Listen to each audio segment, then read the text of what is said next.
Bienvenidos a un nuevo caso en este especial de fin de año, donde tratamos de tener videos de lunes a viernes por todo el mes de diciembre. Estamos tratando, hay veces que no se monetizan a tiempo, pero si es que recién se enteran de esto, vayan a ver todos los videos que tenemos ya subidos en este mes de diciembre, que tenemos muchísimos. La historia de hoy ocurrió en una víspera de Navidad, pero del año 2002. 3 mujeres, una madre y sus 2 hijas, fueron asesinadas en la madrugada del 24 de diciembre en la ciudad de Middletown, en el estado de Pennsylvania. Un crimen que tuvo varios sospechosos iniciales y una sola sobreviviente, que fue una bebé de 9 meses. Esta historia quedó como una de las más infames de Estados Unidos por la frialdad con la que se cometió este hecho, y a continuación veremos un suceso impactante que desintegró a toda esta familia.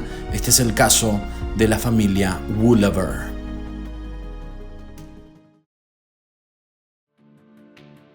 Jean Woolover nació el 8 de diciembre de 1959. Ella tenía 43 años al momento de su muerte, y quienes la conocían no dudaban en describirla como una persona amable y cariñosa y dueña de una generosidad sincera. Se dedicaba a la medicina y más precisamente como técnica de rayos X. A principios de diciembre del año 2002, Jean se divorció de su esposo Ernest Woolover Jr., que tenía 42 años. Habían estado juntos por 20 años, pero la relación simplemente se terminó. Habían tenido 2 hijas, Elizabeth, por una parte, conocida afectuosamente como Izzy, de 15 años, y Victoria, a quien todos llamaban Vicky, de 20 años.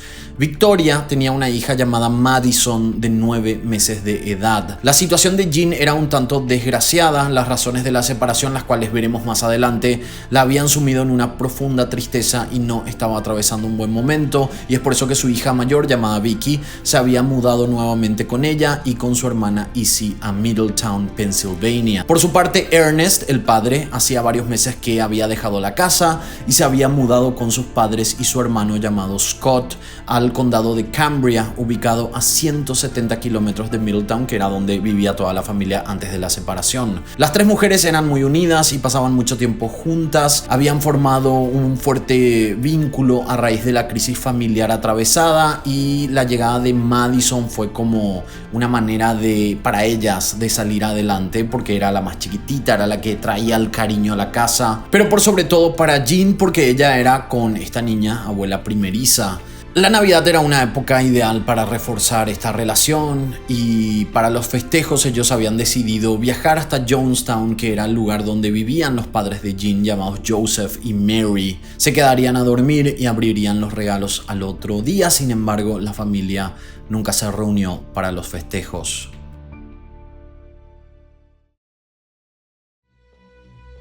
Jonestown es una ciudad que se encuentra aproximadamente a 2 horas y media de Middletown. El 24 de diciembre del año 2002, cuando el sol apenas se había escondido, Joseph y Mary ya estaban esperando que su hija, sus nietas y su bisnieta lleguen, pero comenzaron a preocuparse porque ninguno estaba llegando y tampoco atendían el teléfono. Al comienzo ellos analizaron que simplemente estaban llegando tarde, o que capaz algo le había pasado al auto y estaban tratando de resolver. Trataron de pensar lo mejor posible sobre la situación. Pero cuando las horas iban pasando y no atendían el teléfono y tampoco tenían noticias y tampoco llegaban a la casa, ahí fue cuando empezaron a preocuparse. Entonces llamaron a los hospitales y estaciones de policía de la zona, porque ellos pensaron que ellos habían tenido un accidente automovilístico. Cuando Mary llamó al departamento de policía de Middletown, les explicó la situación y les pidió que fueran a la casa de su hija a constatar que todo estuviera bien. Pero el oficial al teléfono les dijo que tal vez los problemas de tráfico, que son propios de las fiestas, habían retrasado la llegada de la familia, y que probara llamar otra vez al día siguiente. Nuevamente, al otro día, hay que decir que los padres durmieron súper mal porque estaban preocupados, pero la policía no estaba haciendo nada. Entonces al día siguiente probaron llamar de nuevo, pero no les atendían. Entonces decidieron llamar nuevamente a la policía. En esta ocasión contó toda la situación de nuevo, de que al día anterior les estaban esperando, no habían llegado, no estaban atendiendo el teléfono. Entonces insistió esta vez y pidió por favor que vayan a la casa de Jean a controlar que todo estaba bien.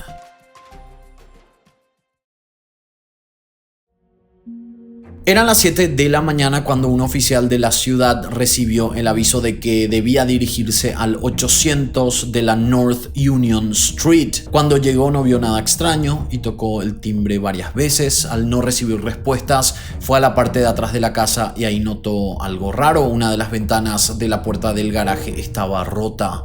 Además, la puerta estaba mal cerrada, por lo que este policía entró de manera lenta y también al abrir la puerta notificó que era de la policía. Esta puerta quedaba prácticamente a la cocina. Había como un pasillo muy chiquitito y ahí estaba la cocina. Y cuando el policía entró, ahí se encontró con el cuerpo de Jean. Había sangre y se notaba que tenía un disparo en la cabeza. El oficial pidió refuerzos porque vio que fue un asesinato y ellos llegaron rápidamente, todos los refuerzos, y acordonaron el lugar del crimen. Mientras estaban esperando la llegada de los detectives de homicidios, los policías empezaron a recorrer la casa y en un momento escucharon el llanto de un bebé. En el primer piso encontraron una escena aún más perturbadora. Vicky, estaba tirada sobre un charco de sangre a las puertas de la habitación de su hermana Elizabeth. También había recibido un disparo en la cabeza y en sus brazos estaba la pequeña hija, su hija Madison. La bebé lloraba desconsoladamente, había pasado muchas horas sin alimentos ni bebida y aunque una revisión médica posterior indicó que ella estaba muy bien, fue muy afortunada de sobrevivir a esta situación. Finalmente los oficiales ingresaron a la habitación de Elizabeth y descubrieron el cuerpo del adolescente en la cama con un disparo en el ojo izquierdo. Según se sabe, ella fue la única que llegó a pelear con el asesino, ya que en sus manos había marcas de quemaduras. La policía analizó el suceso y llegó a la conclusión, luego de entrevistas a familiares, que Jean se encontraba en la cocina porque siempre comenzaba su día muy temprano, más precisamente a las 4 de la mañana. Luego del primer disparo, la policía analizó que Victoria se habría dirigido rápido a la habitación de su hermana para tratar de protegerla y por eso su cuerpo estaba ahí en el pasillo antes de entrar a la habitación. Por lo demás, el lugar no presentaba signos de desorden o de robo reciente y era obvio que no era un ataque al azar ni un atraco mal organizado. De esta manera, con lo poco que tenían hasta ese momento, los detectives empezaron la investigación para tratar de resolver estos asesinatos.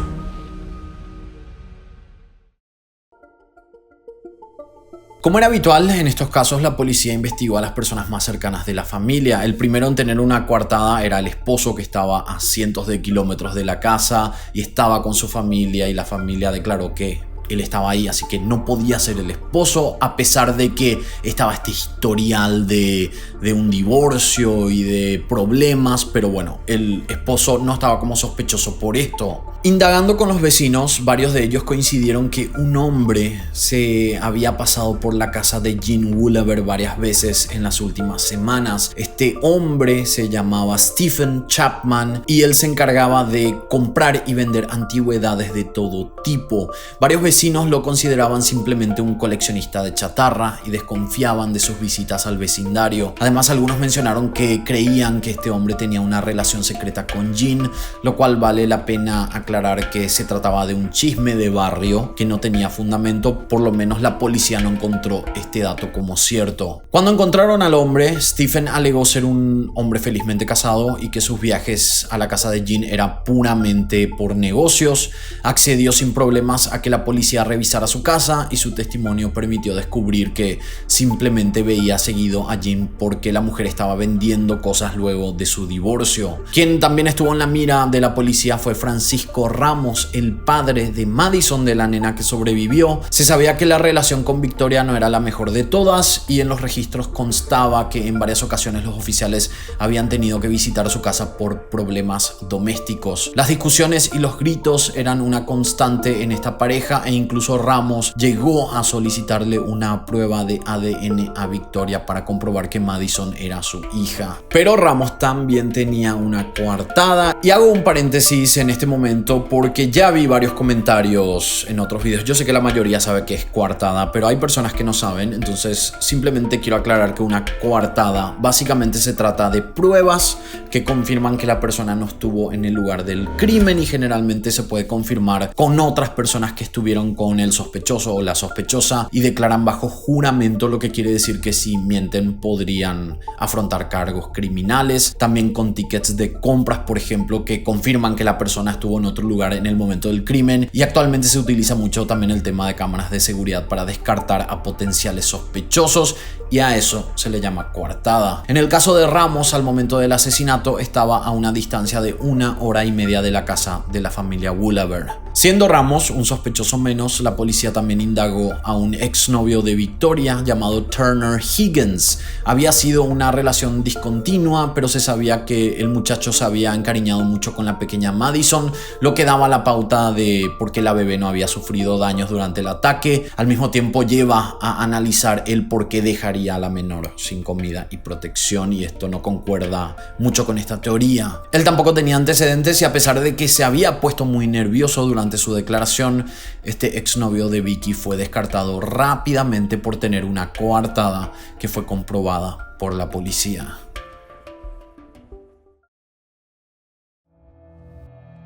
Como dijimos en un principio, Jean y Ernest Woolaver se habían divorciado luego de 20 años de matrimonio. Los investigadores empezaron a atar cabos en este momento, aunque había una coartada y el hermano llamado Scott había declarado que estaba con él. Entonces, igual les parecía raro todo lo que encontraron. Una de las cosas que encontraron que más les llamó la atención fue una denuncia que hizo la propia familia de Ernest en su contra. Y esta denuncia tenía que ver con abusos. Este hombre abusaba a sus hijas. Y Jean, la madre, testificó a favor de ellas y pidió una orden de desalojo con una orden de restricción. Ernest fue detenido en julio del año 2002 por este hecho. Además, el tribunal determinó que Ernest no podía estar en poder de armas de fuego y le impuso el pago de una fianza de $100,000. Ernest pagó esta fianza y ahí fue cuando empezó a vivir con sus padres y su hermano Scott de 28 años en el condado de Cambria. Luego de esto, los investigadores fueron de nuevo a Cambria para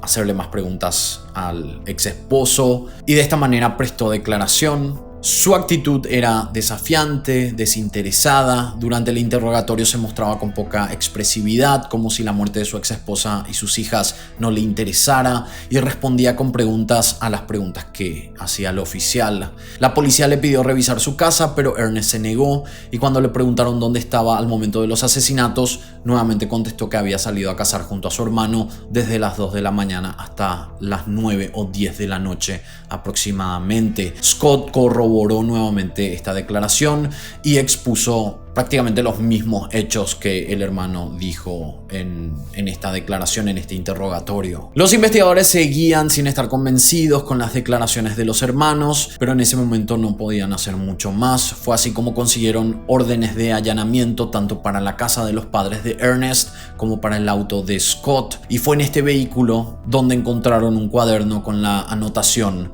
"Estábamos cazando ciervos y coyotes", como un recordatorio de lo que tenían que testificar ambos.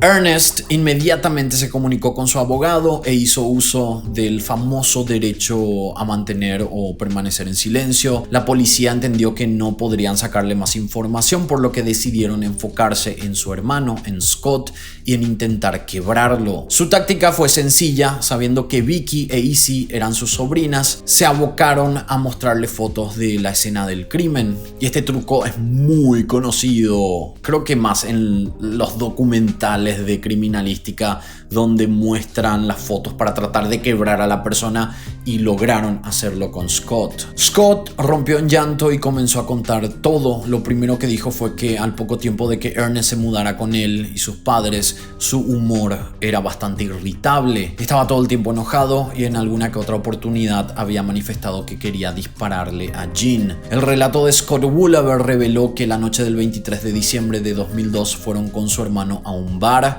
Algunas copas después, Ernest le dijo que extrañaba a su perro, el cual había quedado con Jean luego del divorcio, pero como él tenía una orden de restricción no podía acercarse a la casa. Hay que mencionar que este perro había fallecido unos meses atrás y Ernest no estaba al tanto de esto, o sea que la ex esposa nunca le notificó, y tiene sentido por todo lo que él había hecho y tenía la orden de restricción porque la esposa comunicaría algo así después de todo lo que ocurrió con los abusos. Ernest entonces le pidió a su hermano que lo llevara a la casa de su ex esposa, pero Scott sentía que no era una buena idea. Después de mucha insistencia, Scott le llevó hasta esta casa. El viaje comenzó apenas pasada la medianoche y a pesar de que la diferencia entre las dos ciudades era de 2 horas y media, llegaron a la casa de Jean cerca de las 4 de la madrugada. Lo que aquí se analiza es que Scott manejó más lento de lo normal para persuadir a su hermano, pero de todas maneras no pudo y llegaron al destino casi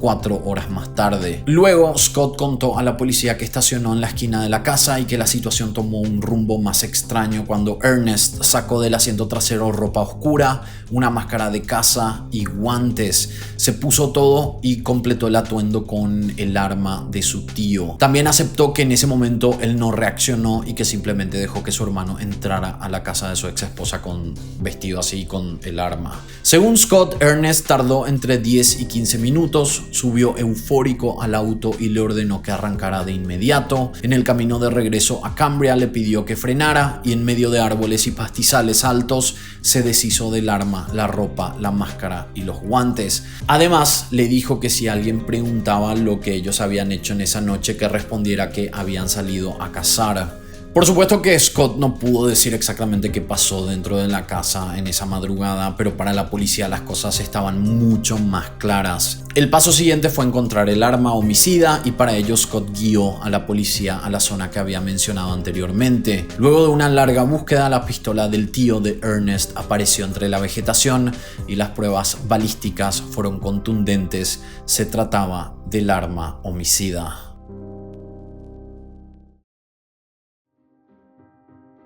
Este juicio se llevó a cabo en agosto del año 2003 y Ernest Woolaver Jr. fue acusado de 3 cargos de asesinato en primer grado. La resonancia mediática del caso fue tan grande por lo que el abogado de Ernest trasladó el juicio a otro condado intentando que el jurado no estuviera tan influenciado por la comunidad local, porque ustedes saben que en Estados Unidos se trata, cuando se hace un juicio, se trata de una cantidad X de personas que son los que están a cargo de deliberar si es culpable o inocente, y esto tiene que ser unánime. Todos tienen que decir o que es inocente o que es culpable, o si no el juicio queda nulo. Y con casos que son muy conocidos, y esto habrán visto en películas o en documentales, cuando son muy conocidos se sabe que muchos que son parte del jurado ya tienen como culpable a la persona, entonces para que tenga un juicio justo tratan de movilizar esto en otro lugar o tratan de que no salga el nombre de la persona en los medios de comunicación. En este caso, los abogados trataron de mover el juicio en otra ciudad, pero no pudieron. En este caso también querían mover el juicio a otro lugar porque el Estado quería que se aplicara la pena de muerte.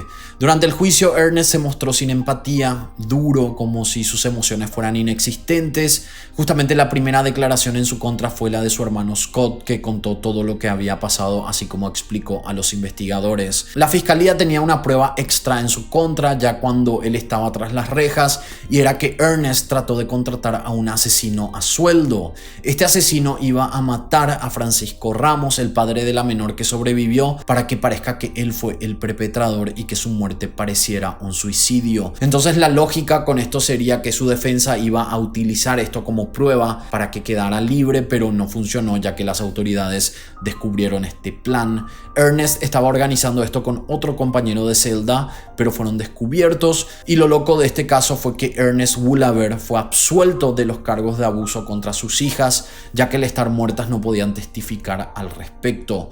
Fue condenado por los 3 cargos de asesinato en primer grado, peligro imprudente hacia la bebé, conspiración, robo y solicitud criminal. La pena a aplicar iba a ser la muerte. Scott se declaró culpable de 3 cargos de asesinato en tercer grado, considerado cómplice porque él también declaró la coartada, como que estuvo con su hermano, y obviamente, como mencionamos antes, cuando declaras una mentira estás implicado de alguna manera en el caso, y obviamente hay cargos criminales. Y considerado cómplice, su abogado defensor intentó convencer al jurado de que había sido forzado y hostigado por su hermano. A pesar del arrepentimiento y de ayudar a los investigadores, al final fue sentenciado de 12 a 25 años de prisión. En cuanto a la pequeña Madison, actualmente es una adolescente que vive con su padre, Francisco Ramos, quien, como dijimos, casi también fue víctima de Ernest. Ernest Woolaber Jr. ha llevado adelante múltiples apelaciones estatales y hoy en día su proceso se delibera a nivel federal y todavía se encuentra esperando en el corredor de la muerte. Hasta aquí esta terrible historia realmente que tiene que ver con todo el tema de Navidad, de estas fechas que estamos viviendo ahora. Pero bueno, terrible realmente. Espero sus comentarios acá abajo, espero un like también en este video, que ustedes saben que eso ayuda muchísimo, y de esta manera nosotros nos encontraremos en la próxima historia. Quiero agradecer a todos los miembros de historiascriminales.com que gracias a sus pagos mensuales podemos seguir produciendo contenido. Los miembros pueden ver los videos antes y sin comerciales. También a Eli Estigarribia en producción general y a Zubia Asad en edición.